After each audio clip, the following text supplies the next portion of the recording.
Your Steve Jones Show podcast is loading now. The Steve Jones Show podcast is sponsored by Sunbury Motors, North 4th Street in Sunbury, and Sunbury Motors Kia, routes 11 and 15 in Hummel's Wharf.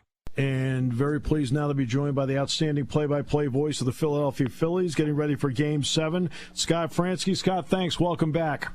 Hey, good to talk with you. All right. We're still going. Yeah, it's still going, and let's see if let's get one tonight and keep going on Friday. Yeah, that'd be great. That'd be great. So let's virtually all hands are on deck. I can't imagine Aaron Nola's available tonight. But if they were to need an inning or a couple of batters out of Zach Wheeler, the way Texas used Jordan Montgomery last night, is that door open, do you think? Yeah, I think it's wide open. Absolutely. I think Wheeler would relish it. I think the Phillies have that firm, that they'd be willing to do that. Again, it's a little different than, say, when they did it with the Ranger last year in the playoffs. They kind of flirted with it this year as well, but I just think you have to. The Phillies know that Zach Wheeler is their best pitcher, so he's going to have to. If they've got outs to take down in a close game or whatever, I got to believe he's going to try to take some of them down. How have you felt about Ranger, the way he has pitched the last 3 weeks?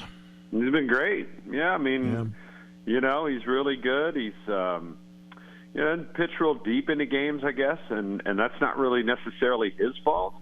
The Phillies have kind of by design gone away from him a couple times.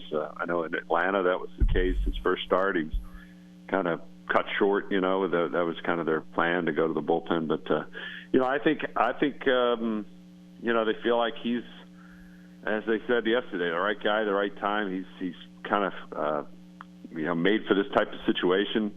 They know that the moment is not going to get him.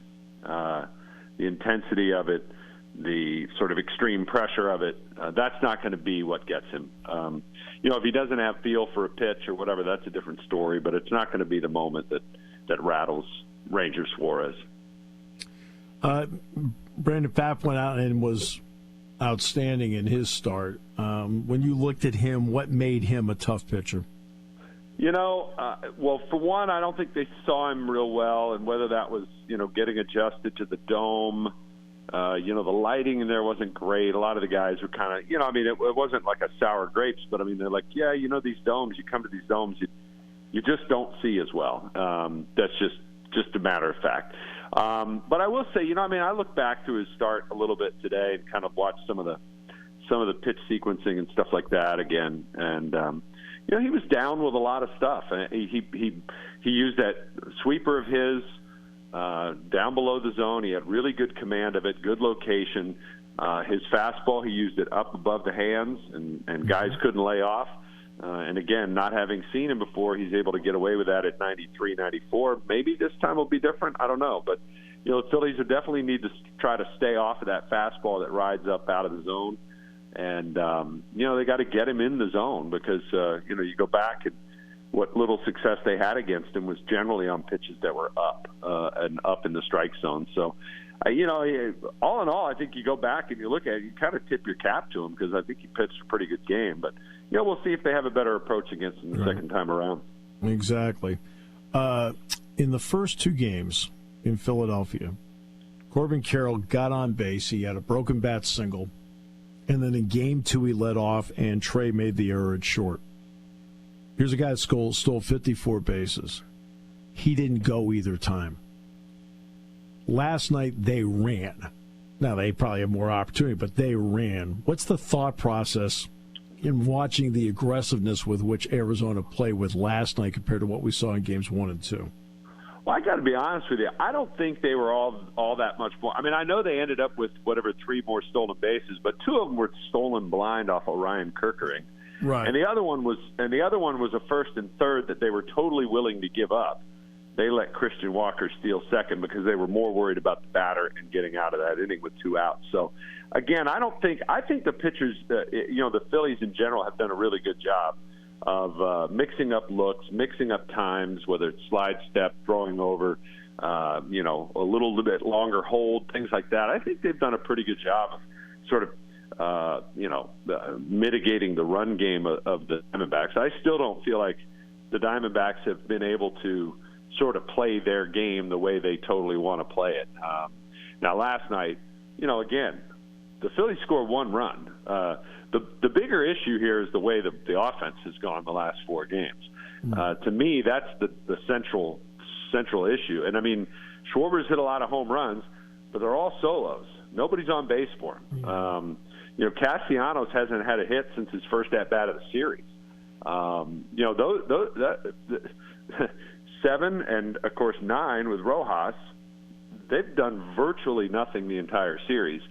And that's tough to overcome, especially when you're trying to have somebody on base for those big guys at the top, like Schwarber, Turner, Harper, who have, no doubt held their own at times. But I think the biggest issue is whether the offense can get something going tonight against the Diamondbacks. Because I think if they do, if they get some, points on the board early, as they say, I think it could really go their way. I know in Penn State basketball, Dick Girardi, who was with the Daily News for years, Dick and I always say, hey, look, play with the lead. How important would it be for the Phillies with that crowd to play with the lead? Yeah, I think it's always important, and I think we've seen throughout the postseason, the team that scores first generally is the one that goes on to win it. I think that says a lot about the way the game is managed these days. I think it says a lot about the way bullpens are used these days. And, you're never going to get a third and a fourth look at a starting pitcher. So you can't make the adjustment. You've got a new arm to face. And I think that's what they talk about nowadays in the game of baseball when playing with the lead. And I think it allows you to play a little looser. This is one of those things where it's really important that if you do get behind early, that you don't panic. And Rob Thompson has told a story to us numerous times about a wild card game they had. I think it was against the Twins, and I'm not sure what year it was, when he was backbench coach for New York. And he said, hey, when they hit a home run in the first inning, I believe it was trying to think who it was, Dozier, maybe Brian Dozier. He said when Brian Dozier hits a home run in the first inning, nobody panicked. And sure enough, he hit a home run in the first inning. They're down right away. They end up coming back to win the game. So I think that's a big message is that, hey, look, you get down early, play your game, have your good at-bats, don't press, don't try to do too much, be who you are, and you guys, you can get back in it and reclaim the lead. Yeah, it was Brian Dozier, in fact. He has used his relievers instead of, hey, it's Mariano Rivera, it's the ninth inning, he's got the ball, that's it, maybe we'll go 5 outs, whatever. He's used his relievers in high leverage situations. What's your thought on that? Because obviously it's been working, but what's your thought on that? Because that saying, hey, look, this is the moment, so this is where I actually need my guy. Yeah, I'm a fan of it. I believe that now again, leverage situation, tonight might come in the fourth inning. Right. So, or the second, quite frankly. I mean, you just don't have much runway left, right? So I'm of the mind that, especially in today's game, if you have to get their best hitters, you need to throw your best pitcher.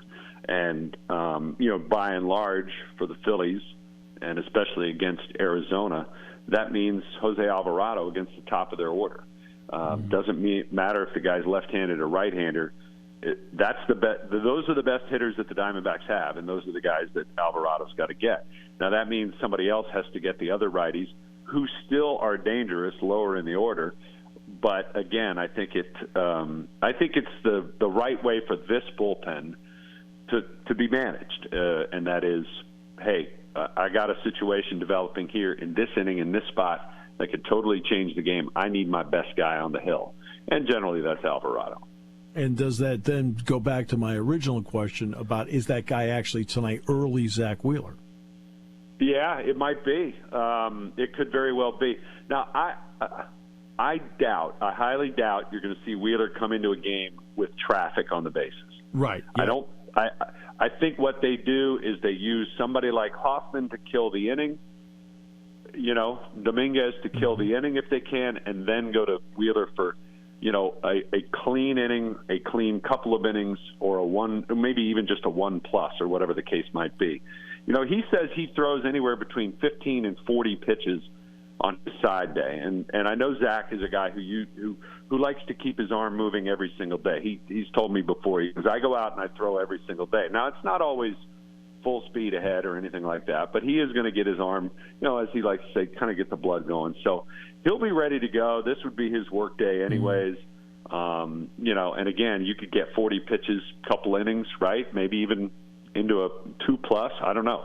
But again, they don't want to do anything to put Zach or the club in jeopardy moving forward. But, there is no, there's no tomorrow if you lose tonight. So you got to play your best guys. And just one more about that. How long does it take him usually for a start to warm up? Because, pitching in relief is a little different ball game. Yeah, and I don't know what he'll do in terms of changing his routine. He obviously, the starter will go out there and he'll do certain things to, play long toss and these other things to get ready. They have a pretty, set routine. But now he's going to have his set routine that he does to throw a bullpen midweek, right, in between starts. I would assume it would be something similar to that, right? And he's not going to get fired up and hot and ready in 8 or 9 pitches. That won't happen. And that's why it's more probable that he comes in with a clean inning rather than trying to kill an inning with runners on. So it's a Game 7, all right? So what's it like for you? Totally on edge, I'll be honest with you. I've not done Game 7. I've done a winner-take-all before in 2011, the Halliday-Carpenter matchup.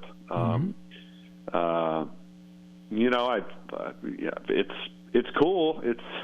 I'm getting a lot of texts from friends and, faraway places, and a lot of them happen to be in Texas, which is my hometown.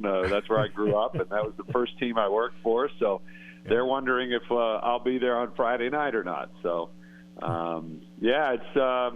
it's. I'm looking forward to it.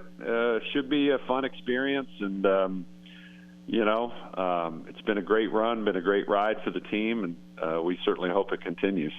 Well, hopefully you're there in Arlington on Friday. That'd be great. That'd be great. Yep. All right. Hey, thanks so much, Scott. Really appreciate it on game day. You took time for us.